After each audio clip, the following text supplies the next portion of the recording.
জয় হো কুঞ্জ বিহারী, জয় রাধা মাধব, জয় হো কুঞ্জ বিহারী, জয় গোপী জন বল্লভ, জয় শ্রী গিরিবরধারী, জয় শ্রী গিরিবরধারী, যশোদানন্দন মৃজ জন রঞ্জন, যশোদানন্দন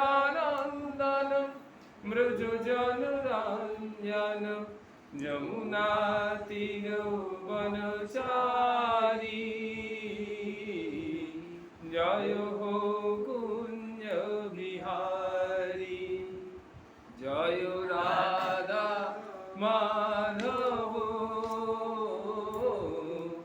জয় হো কুঞ্জ বিহারী, গোপাল জয় জয়, গোবিন্দ জয় জয়, রাধা মাধব হরি কেশব জয় জয়, গোবিন্দ জয় জয়, গোপাল জয় জয়, রমানাথ সীতানাথ রাধানাথ জয় জয়, অনাথের নাথ প্রভু গোপীনাথ জয় জয়, তোমারো আমারো নাথ ব্রজনাথ জয় জয়, গোবিন্দ জয় জয়, গোপাল জয় জয়, গোবিন্দ জয় জয়, গোপাল জয় জয়, রাধা মোহন শ্যাম গিরিধারী জয় জয়, গিরিধারী রাসবিহারী বংশীধারী জয় জয়, ভাগবত ভক্ত ভগবান জয় জয়, হরি গুরু বৈষ্ণব গোবিন্দ জয় জয়, হরি গুরু গুরু হরি গোপাল জয় জয়, গোবিন্দ জয় জয়, গোপাল জয় জয়, গোপাল রাধে রাধে, গোবিন্দ রাধে রাধে, গোবিন্দ রাধে রাধে, গোপাল রাধে রাধে, ভাগবত ভক্ত ভগবান রাধে রাধে, গোবিন্দ রাধে রাধে, গোপাল রাধে রাধে, গোবিন্দ রাধে রাধে, গোপাল রাধে রাধে, কথামৃত প্রসাদামৃত নামামৃত রাধে রাধে, প্রণামামৃত চরিতামৃত রাধে, সঙ্গামৃত রাধে, সেবামৃত রাধে, অমৃত নাম রাধে রাধে রাধে, গোবিন্দ রাধে রাধে, গোপাল রাধে রাধে, গোপাল রাধে রাধে, গোবিন্দ রাধে রাধে, জয় রাধা মাধব, জয় হো কুঞ্জ বিহারী। আজকের আমাদের অনুধ্যান ভগবান বাসুদেবের বিভিন্ন স্থান থেকে আহরণ করা ভগবান বাসুদেবের কিছু মন্ত্র আছে। তা প্রথম আমরা যেটা শুরু করছি,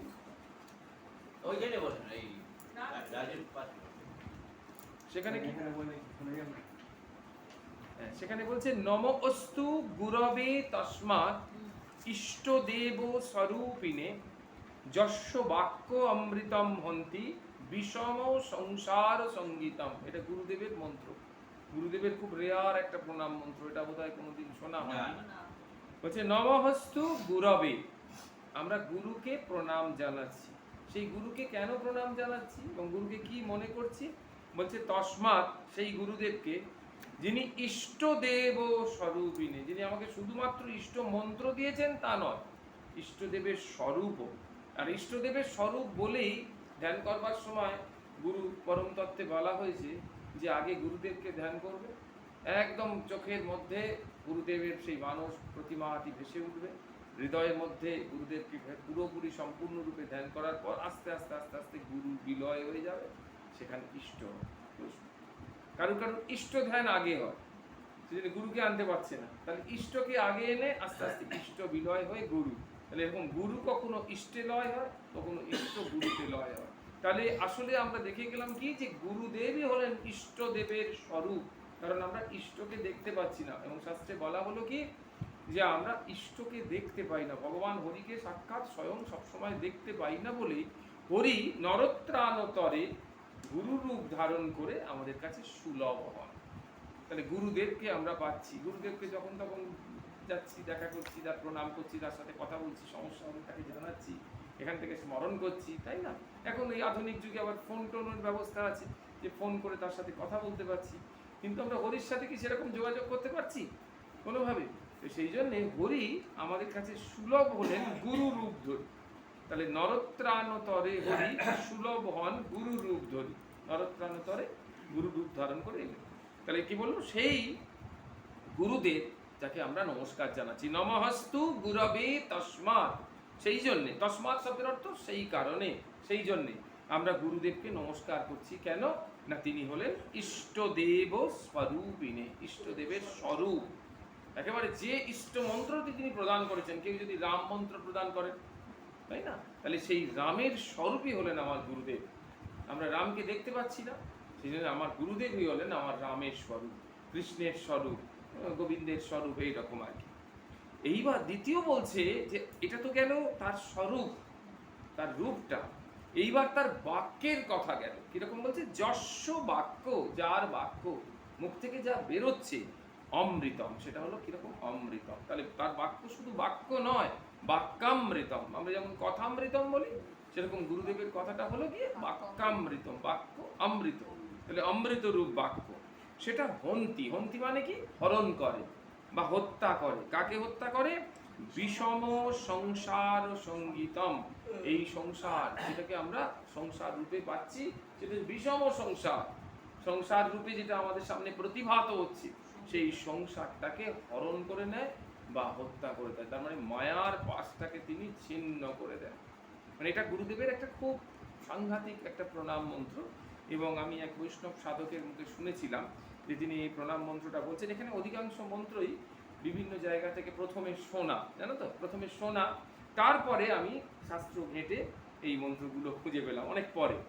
কোনোদিন বিভিন্ন জায়গাতে গেছি, সেখানে এই মন্ত্রটা বললো, আমি সঙ্গে সঙ্গে নোট করে নিলাম। পরবর্তীকালে এই মন্ত্রটা আমি খুঁজছি যে কোথায় ছিল এটা, দেখা গেল যেটা গরুর পুরাণে আছে, ওটা এই পুরাণে আছে, ওটা সেই পুরাণে, পরে পেলাম। কিন্তু আগে আমি শুনে তবে মন্ত্রটা লেখা, পরে প্রমাণিত হওয়ার পরে কোথাও একটু একটু ভুলভাল হয়েছে, তারা উচ্চারণের ভুল হয়েছে, কোথাও কোনো একটা শব্দ বাদ গেছে, কিন্তু পরে যখন ঠিক করতে গেছি তখন দেখছি এইটা মূলটা ঠিক, মূলটা ঠিক আছে। সেই জন্য এইটা একদম পুরো কারেকশন করা, পুরাণ থেকে নেওয়া। তাই বলছে কি নমঃস্তু গুরবে তস্মাৎ। তার সেই বৈষ্ণব সাধক আমাকে বললেন যে এইটা কিছু না পারো বাবা, রোজ একবার করে অন্তত, না বলেও যদি না বলতে পারো, অন্তত এর ভাবটা গ্রহণ করো, তাহলে তুমি গুরুর প্রতি তোমার শ্রদ্ধা ভাবটা। আমাদের খুব সুন্দর করে রূপ গোস্বামী পাদ আমাদের 8টি সাধনের কথা বলেছেন। রূপ গোস্বামী পাদ 8টি সাধনের কথা বলেছেন। সেই সাধনগুলো কি কি? প্রথমে বললেন শ্রদ্ধা, প্রথম শব্দটি হলো শ্রদ্ধা, আদৌ শ্রদ্ধা। তাহলে 1 নম্বরে হলো শ্রদ্ধা। শ্রদ্ধার পর কি? শ্রদ্ধার পর হলো সাধু সঙ্গ, সাধু সঙ্গের পর কি? ভজন ক্রিয়া, ভজন ক্রিয়ার পরে কি? অনর্থ নিবৃত্তি। তাহলে একদম ক্রম, আমরা যে 8টা ক্রমের কথা বললাম, এগুলো ক্রম, কিন্তু আগে পরে যে আমার মনে নেই আমি আগে পরে বলছি তা নয়, ক্রম কথাটা আর পরপর বলা একই। আর যদি আমি 8টা লক্ষণের পর যখন তখন বলে গেলাম, সেটা একটা জিনিস, এখন ক্রম নেই, এটা কিন্তু ক্রম। প্রথমে আসবে শ্রদ্ধা, শ্রদ্ধার পর আসবে কি? সাধু সঙ্গ, সাধু সঙ্গের পর আসবে কি? ভজন ক্রিয়া, ভজন ক্রিয়ার পর আসবে কি? অনর্থ নিবৃত্তি। অর্থাৎ ভজন ক্রিয়া বা ভগবানকে ডাকার পথে যেগুলো বাধা, সেগুলো সব আস্তে আস্তে কেটে যাবে। অনর্থ নিবৃত্তির পর কি আসবে? নিষ্ঠা, নিষ্ঠার পর কি আসবে? রুচি, রুচির পর কি আসবে? আসক্তি, আসক্তির পর কি আসবে? প্রেম। এটা হলো 8টা ক্রম। তাহলে প্রেম কোথায় গিয়ে কত নম্বরে গেল? তাহলে 8মে প্রেম। আমরা বলছি না ভগবান, ভগবত প্রেম, ভগবত প্রেম, তাহলে ভগবত প্রেম প্রথমে নেই। যাত্রা শুরু হয়েছে কোথায়? শ্রদ্ধা দিয়ে। তাহলে শ্রদ্ধা, সাধু সঙ্গ, ভজন ক্রিয়া, অনর্থ নিবৃত্তি, নিষ্ঠা, রুচি, আসক্তি, আর শেষে হচ্ছে গিয়ে প্রেম। এটা আমাদের রূপ গোস্বামী পাদ তার ভক্তি রসামৃত সিন্ধুতে এই কথাটা বলতেন। এটা সুন্দর জিনিসটা আমরা একটা পাওয়া গেল। এই শ্রদ্ধা ভাব ঠিক একদম দেখলাম ভগবান প্রথমেই বললেন গীতাতে, কি বললেন? শ্রদ্ধাবানো লভতে জ্ঞান। শ্রদ্ধা না থাকলে কেউ জ্ঞান লাভ করতে পারে না। তাহলে এই শ্রদ্ধাটা কিসের শ্রদ্ধা আমাকে জানতে হবে। যে আপনি তো শ্রদ্ধা বারবার বলছেন যে শ্রদ্ধাবানো লভতে জ্ঞান, তাহলে এটা কিসের শ্রদ্ধা? তখন বলা হলো গিয়ে শাস্ত্রের শ্রদ্ধা, ভগবত শ্রদ্ধা, গুরু বাক্যের শ্রদ্ধা। যে গুরু যা বলছে তাতে আমার একটা শ্রদ্ধা আছে, শাস্ত্রে যা বলা হয়েছে তার প্রতি একটা শ্রদ্ধা আছে, ভগবান যা বলছেন সেটা শ্রদ্ধা আছে, সন্ত যদি সেটা আমাদেরকে শোনায় তার প্রতি একটা শ্রদ্ধা আছে। তাহলে এই শ্রদ্ধাগুলো আমাদেরকে এইটাই নিয়ে আসছে। তাহলে আমরা সামনে সবার আগে কাকে পাচ্ছি? গুরুদেবকে। তাই জন্য বলছেন, একজন দুঃখ করে আমাদের রামকৃষ্ণ মিশনে বলতেন যে মহারাজ আপনাদের তো কোনোদিন সেবা করার সুযোগ পেলাম না, আমরা মায়েরা আমরা তো সেবা করার অধিকার লাভ করতে পারি না, তাহলে কি করে সেবা করবো? বললো যে গুরু সেবা মানে কি জানো? হ্যাঁ, গুরু বাক্য, গুরুর আজ্ঞা প্রকুর্বিত। গুরু গীতাতে ভগবান শিবশঙ্কর পার্বতী মাকে বলছেন গুরুর আজ্ঞা প্রকুর্বিত, প্রকৃষ্ট রূপে পালন করো, তাহলেই সর্বশ্রেষ্ঠ গুরু সেবা। এর থেকে বড় গুরু সেবা। তাহলে গুরুর আজ্ঞা পালন করতে গেলে আগে কি করতে হবে? গুরু বাক্যে আমার শ্রদ্ধা আনতে হবে, গুরু কে সেটা জানতে হবে। তো এই জন্য প্রথম লাইনে বললো গুরু কে। গুরুকে আগে কি রূপে জানলাম? বলছে ইষ্ট দেব স্বরূপিণে। তোমাকে যদি বলে গুরু কে, তুমি কি উত্তর দেবে এই জায়গা থেকে? যে আমার ইষ্ট দেব স্বরূপ, যে মন্ত্রটা তিনি আমাকে দিয়েছেন, কৃষ্ণ মন্ত্র দিয়েছেন, সেই কৃষ্ণই হচ্ছেন আমার গুরু। আমি কৃষ্ণকে গুরু রূপে দর্শন করছি, গুরু রূপে পাচ্ছি, গুরু রূপে তিনি সুলভ। দ্বিতীয়টা কি বলছে? যস্য বাক্য অমৃতম, যার বাক্যামৃতম হন্তি, হন্তি মানে হরণ করে বা হত্যা করে। কি হত্যা করে? বিষম সংসার সঙ্গীতম, সংসারকে হরণ করে না, সংসারের বিষমতাকে হরণ করে। সংসার যে রূপে করাল রূপে আমার কাছে এসে ধরা দিচ্ছে, আমাকে গ্রাস করার চেষ্টা করছে, সেই রূপে যেন সংসার আমার কাছে না থাকে, সেই রকম ভাবে ব্যবস্থা করে দেয়। তাহলে এটা বোঝা গেল। হ্যাঁ, এটা হলো গুরু প্রণাম। এবার থেকে মোটামুটি সবটাই নারায়ণ বা বিষ্ণুর প্রণাম। বলছে সর্বদা সর্বকার্যেষু ন অস্তি তেষাম অমঙ্গলম। সর্বদা সব সময়ের জন্য, সমস্ত কাজের জন্য তার ন অস্তি হবে না। বুঝতে যাচ্ছে? তেষাম মানে তার, অমঙ্গলম তার অমঙ্গল কখনো হবে না। কার অমঙ্গল হবে না? প্রথম লাইনটাতে কি বললো? তার অমঙ্গল হবে না। তাহলে কার অমঙ্গল হবে না? দ্বিতীয় লাইনে বলছে যে সাম। তেষাম মানে তার, যে সাম মানে যার, হৃদিস্থ ভগবান, যার হৃদয়ের ভগবান, সদা মঙ্গলায়তন হরি, মঙ্গলায়তন হরি যার হৃদয়ে সবসময় বর্তমান। এই আগের দিন আমরা একটা কথা বলেছিলাম, মনে আছে? একদম শেষের দিকে, যে ভগবানের পরিচয় কি, ভগবানের নাম কি? আমরা ইংরেজিতে বলি ভগবানকে কি বলি? সুপ্রিম পাওয়ার। আর কি বলি? অলমাইটি। ভগবান সম্পর্কে বলি অলমাইটি। অলমাইটি মানে কি? সর্বশক্তিমান। ভগবান সর্বশক্তিমান, তার মানে কি ভগবান পারেন না এমন কিচ্ছু নেই। ভগবান ভিন্ন। আর পৃথিবীতে এই ত্রিভুবনে যত কিছু আছে তাদের প্রত্যেকেরই কাজের ক্ষমতার লিমিটেশন আছে, কিন্তু একমাত্র ভগবানের কোনো যা খুশি মানে যা ইচ্ছে করবে করতে পারে। সেখানে কি আছে? কি তিনি করতে পারেন না? সব করতে পারেন তো, তাহলে কিছুই কি করতে পারেন না এমন আছে? হ্যাঁ, তার একটাই দুর্বলতা। সর্বশক্তিমান ঈশ্বরের একটাই অক্ষমতা, তাকে হাজার চেষ্টা করে যদি কেউ চ্যালেঞ্জও করে তাহলে তিনি ক্ষমা চাইবেন, কিন্তু করতে পারবেন না। সেটা কি? অমঙ্গল। জীবের অমঙ্গল তিনি কখনোই করতে পারবেন। সেই জন্য রামচরিত মানসে তুলসীদাসজি ভগবানের নাম কি দিলেন? কি? মঙ্গল ভাবনা সর্ব অমঙ্গল হারি। তাই না? তাহলে ভগবান হচ্ছে মঙ্গলময়। সেই মঙ্গলময় ভগবান কোথায় থাকেন? হৃদপুরে, আমাদের হৃদয়ের মধ্যে তিনি থাকেন। তাই এখানে বলছে কি? সদা মঙ্গল আয়তন হরি যেসাম হৃদিস্থ, যার হৃদয়ের মধ্যে জাগ্রত হয়ে রয়েছেন। কেন? আমাদের ভেতরে যিনি জাগ্রত হয়েছেন। হরি তো সবার মনে, তোমার মধ্যেও হরি আছে, আমার মধ্যেও হরি আছে, এটা তো শাস্ত্র বাক্য। কিন্তু হরিকে তো জাগাতে হবে। অর্থাৎ হরি যে আমার মধ্যে আছে এটা আমাকে উপলব্ধি করতে হবে। আমি তোমাকে বলছি তোমার মধ্যে হরি আছে, হ্যাঁ, তুমি আমাকে বলছো তোমার মধ্যে হরি আছে, কিন্তু আমার মধ্যে যে হরিটা আছে সেটা তো আমাকে জানতে হবে সবার আগে। আমাকে তো উপলব্ধি করতে হবে, আমাকে তো ফিল করতে হবে, বিশ্বাস করতে হবে, তাই না? সেই জন্য বললো যে সাম হৃদিস্থ ভগবান সদা মঙ্গলায়তন হরি। সদা মঙ্গলায়তন হরি যার হৃদয় বিদ্যমান, তার সর্বদা সব সময়ের জন্য সর্বকার্যে তার কখনো কোনো অমঙ্গল হয় না, ন অস্তি। একদম হলো। তারপরে বিখ্যাত একটা শ্লোক, এটা কোথা থেকে নেওয়া হয়েছে? বিষ্ণু সহস্র নাম থেকে। তৃতীয় শ্লোকটা নেওয়া হয়েছে বিষ্ণু সহস্র নাম। এই দামোদর মাসে বিষ্ণু সহস্র নাম পড়া হচ্ছে, প্রত্যেক দিন বিষ্ণু সহস্র নাম। এই নিয়ম সেবার মাসে প্রত্যেক দিন বিষ্ণু সহস্র নাম পড়ার নির্দেশ আর কি। সেখান থেকে এই শ্লোকটা নেওয়া হয়েছে। কি বলছে দেখো, সুন্দর বুঝতে পারবে। বলছে কি, আকাশাত পতিতম তোয়ম, আকাশ থেকে যে জল পতিত হয় তার নাম কি? বৃষ্টি, শিশির, এইগুলো পতিত হয়। যথা গচ্ছতি সাগর, যেমন সাগরের দিকেই যায়, যেখান থেকে যত জল আসুক না কেন তার গতি কোথায়? সাগরের দিকে, তাই না? যথা গচ্ছতি সাগর, কি সুন্দর দেখো। তেমনি পরের লাইনটা কি বলছে? সর্বদেব নমস্কার কেশবং প্রতি গচ্ছতু। সেরকম তুমি যে দেবতার চরণে গিয়েই মাথা ঠোকো না কেন, যে দেবতার দুয়ারে গিয়েই তুমি মানত করো না কেন, সেই নমস্কারটা, সেই শ্রদ্ধাটা, সেই প্রীতিটা, সেই ভালোবাসাটা, সেই নৈবেদ্যটা, সেই প্রার্থনাটা কোথায় গিয়ে পৌঁছাবে? কেশবের কাছে। কেশবং প্রতি গচ্ছতু, এই ভগবানের কাছে। তাহলে মূলীভূত চৈতন্য, সমস্ত মূলীভূত চৈতন্য। সেই জন্য মাকে, মা দুর্গাকে বলা হচ্ছে তুমি যতই পুজো করো না কেন, মা কে? দেখো চণ্ডীতে বলা হচ্ছে কি সুন্দর, চণ্ডীর একাদশ অধ্যায়টা পড়লে বোঝা যাবে। বলছি কি, চণ্ডী হচ্ছে নারায়ণ। কোথাও কিন্তু এরকম বললো না ব্রহ্মাণী, শিবের শক্তি। ব্রহ্মাণী বলছে, শুরুটা হচ্ছে ব্রহ্মাণী, হ্যাঁ, হংসযুক্ত বিমানাস্তে ব্রহ্মাণী রূপধারিণী কৌশম্ব স্খলিকে দেবী। শুরু হচ্ছে কিন্তু ব্রহ্মাণী দিয়ে। উনি কে? না ব্রহ্মের শক্তি।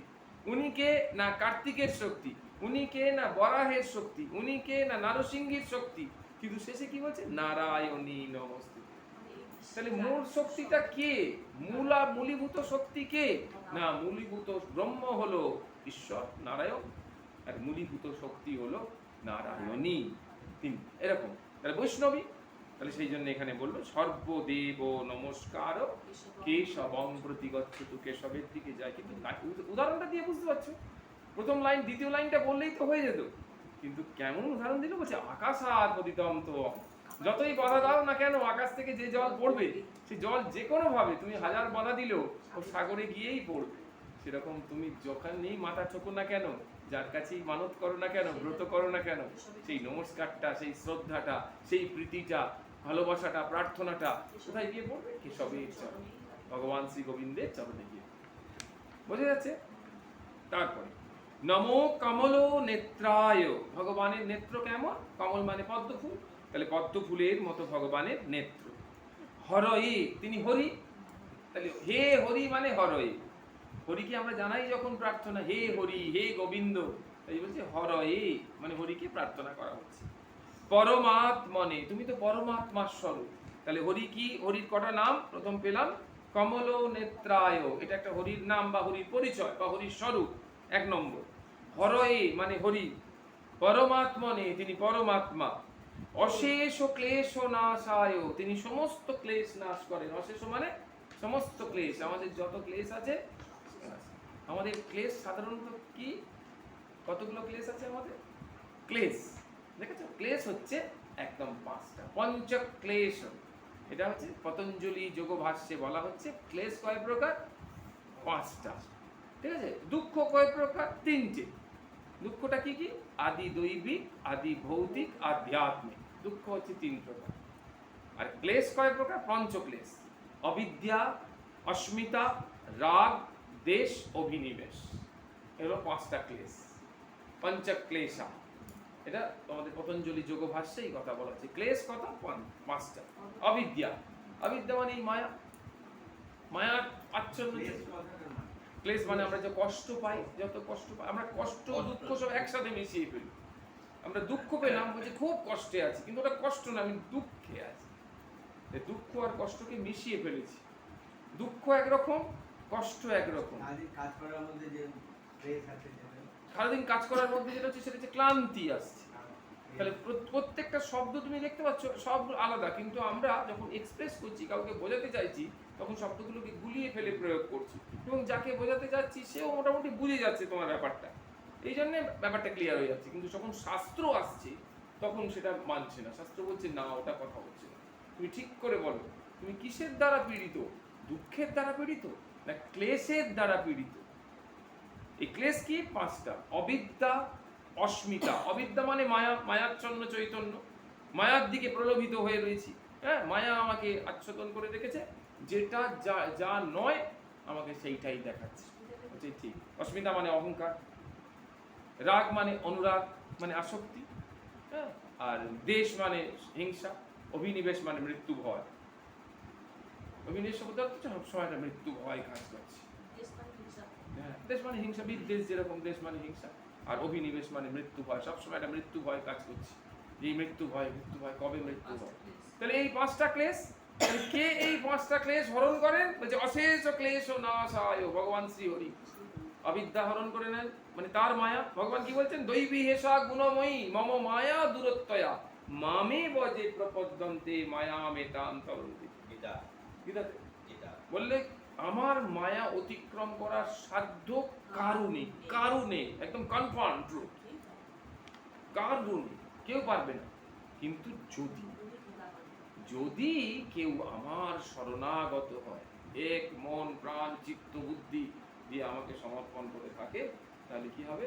আমি তাকে এই দুস্তর অনতিক্রান্ত মায়া বিপাক থেকে তাকে উদ্ধার করব। আমি করি, ভগবান বলছেন আমি। তাহলে সেইখানে কি বললেন? যে অশেষ ক্লেশ নাশায়, তারপরে বলল লক্ষ্মীকান্ত। আদি দৈবিক, আদি ভৌতিক, আধ্যাত্মিক। আধ্যাত্মিক মানে দৈবিক, দেহ। অধ্যাত্ম শব্দের অর্থ দেহ। আধ্যাত্মিক শব্দটার অর্থ হচ্ছে স্পিরিচুয়াল ইংরাজিতে, কিন্তু আধ্যাত্মিক শব্দটার অর্থ হচ্ছে অধ্যাত্ম সম্বন্ধীয় বা অধ্যাত্ম জাত। অধ্যাত্ম কি? এই ক্ষেত্রটা, ক্ষেত্র সম্বন্ধে। যে আজকে আমার প্রচন্ড মাথায় মন আজকে আসতে পারলো, আমার খুব ইচ্ছা করছে যে ক্লাসটা করি, কিন্তু আমি করতে পারছি না, মাথার যন্ত্রণা। তাহলে ও কি দুঃখে আছে? আধ্যাত্মিক দুঃখ। অর্থাৎ শরীর সায় দিল না যে আমি এখানে, যদি আমি এখানে বসেও শুনি আমি শুনতে পারবো না, কারণ মাথার যন্ত্রণার দিকে আমার মন। ঠাকুর শ্রীরামকৃষ্ণকে জিজ্ঞেস করা হলো যে ঠাকুর কিরকম ব্যাকুলতা হলে ঈশ্বর দর্শন হয়? ঠাকুরের বহুল প্রচলিত উদাহরণ হচ্ছে 3 টান 1 হলে, বিষয়ের প্রতি টান, সতীর প্রতি টান, মায়ের সন্তানের প্রতি টান। এরকম যেমন বলছেন, আবার এক জায়গায় বলছেন, ধরো তোমরা তো বলো যে কিছুতেই ভগবানের মন হয় না, খালি সংসারের দিকে মন যায়। আচ্ছা, কারুর যদি পিঠে একটা বড় ফোঁড়া হয়, প্রচন্ড যন্ত্রণা হয়, তাহলে সে সংসারের সব কাজ করে, গালাগাল করছে, কাজকর্ম করছে, কাউকে ভালোবাসছে, ঘুরছে ফিরছে, সব করছে, কিন্তু মনটা কোথায় পড়ে আছে? মনটা কিন্তু যন্ত্রণা। দেখে কত বড় উদাহরণ, চিন্তা করো। তাহলে সেই রকম বললো যে তাহলে তুমি কোনোভাবেই মনটাকে তুলতে পারছো? সংসারের কাজ করছো, ভালোবাসছো, ঘুরছো ফিরছো, সবকিছু করছো, কিন্তু কোনোভাবে মনটাকে তুমি ফোঁড়া থেকে তুলতে পারছো? ঠিক সেরকম ভাবে পড়ার জায়গা সেই জন্যই তো বলছি। হ্যাঁ, কিন্তু ঈশ্বর লাভটাই হচ্ছে আমাদের মনুষ্য জীবনের উদ্দেশ্য। তো সেটা সবসময় তো আমাকে কাটা ফোটাবে যে তুমি কেন এসেছো, যেটা সন্তদের হয়। হ্যাঁ, প্রেমানন্দজি মহারাজ জানতে পারলেন যে তার মার কিডনির রোগ, একদম 12-13 বছর বয়সে তখন জানতে পারলেন তার মার সাংঘাতিক কিডনির রোগ, যে কোনো মুহূর্তে মা চলে যেতে পারে। মা চলে যাবে, মাকে এত ভালোবাসি, মার সঙ্গে সবসময় তাকে চলে যাবে। মা যদি চলে যাবে, বাবাও তো একদিন চলে যাবে। তাহলে মা চলে যাবে, বাবা চলে যাবে, এরকমভাবে দাদা বৌদি সবাই চলে যাবে, তাহলে আমার কে থাকবে? তাহলে আমি যদি পড়াশোনা করি, সেই পড়াশোনা করে সেটাও তো একদিন শেষ হয়ে যাবে, তাহলে আমার বলতে কে আছে? হ্যাঁ, তখন ভেতর থেকে উত্তর এলো যে তোমার বলতে একমাত্র নিত্য যদি তাকে যে থেকে যাবে, সে হচ্ছে ভগবান। বলে তাহলে আমার সংসারে থেকে আর কি হবে? আমি তাহলে সেই ভগবানের উদ্দেশ্যে বেরিয়ে চলি। এইটা হলো কনসেন্ট্রেট করা, একদম কনভার্জেন্ট হয়ে গেল মনটা। সেরকম ভাবে আমাদের যদি কনভার্জেন্ট করতে পারি, তাহলেই কিন্তু আমাদের এই দৈবিক আদি আমাদের দুঃখগুলো নাশ হবে এবং ক্লেশগুলোও নাশ হবে। আর ভগবানের নামে তো হবেই। সেই জন্য ভগবানকে নাম দেওয়া হলো কি অশেষ ক্লেশ নাশায়। হে হরি, আমার প্রচেষ্টা ছাড়াই, তোমার নাম করলেই আমার সমস্ত ক্লেশ নাশ। এখানে সাধন সহায়, সাধন কৃপার কথা বলা হয়নি। খেয়াল করেছো কোথাও সাধনের কথা লেখা আছে যে আমি এত নাম করেছি তাই জন্য হচ্ছে, আমি এত সাধন করেছি আমার পূর্বজন্মের সংস্কার, কিছু আছে না? তোমার নাম করলেই হবে। তারপরে বললেন লক্ষ্মীকান্ত নমস্তুতে। হ্যাঁ, লক্ষ্মীকান্ত